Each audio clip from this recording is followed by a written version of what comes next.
रामकृष्ण हरी मैत्रिणींनो, सुंदर दिवसाची सुंदर अशी सुरुवात विठ्ठलासोबत झाली. हा विठ्ठल आणताना फक्त 100 रुपयामध्ये मी आणला होता. तशी देवाची किंमत करता येत नाही, पण मी तुम्हाला किंमत सांगते.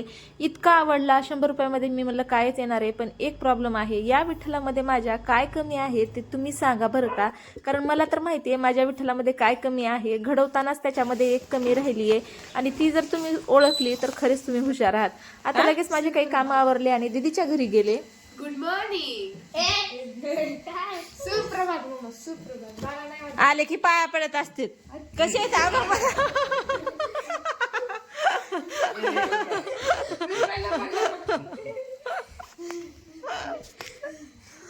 माझे वडील म्हणजेच आबा आज घरी आले होते आणि त्यांच्यासोबतच मस्ती ह्या पोरांची चालू होती. आणि इथे नवीन नवीन प्रयोग अखिलेश करून दाखवत होता आबांना.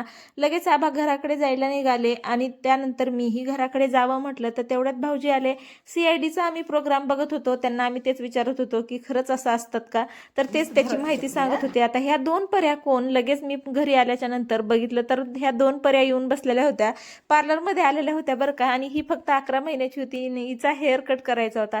मी तर म्हणलं ही करूच देणार नाही, पण हिनं इतकं शांतपणे, क्यूट अशी होती, इतकी गोड होती ना, आणि तिनं इतकं शांतपणाने ह्या सगळ्या गोष्टी करू दिल्या. आणि विशेष म्हणजे तिची मोठी बहीण 4 वर्षाची होती, तिने रडून रडून पूर्ण पार्लर एक केलं.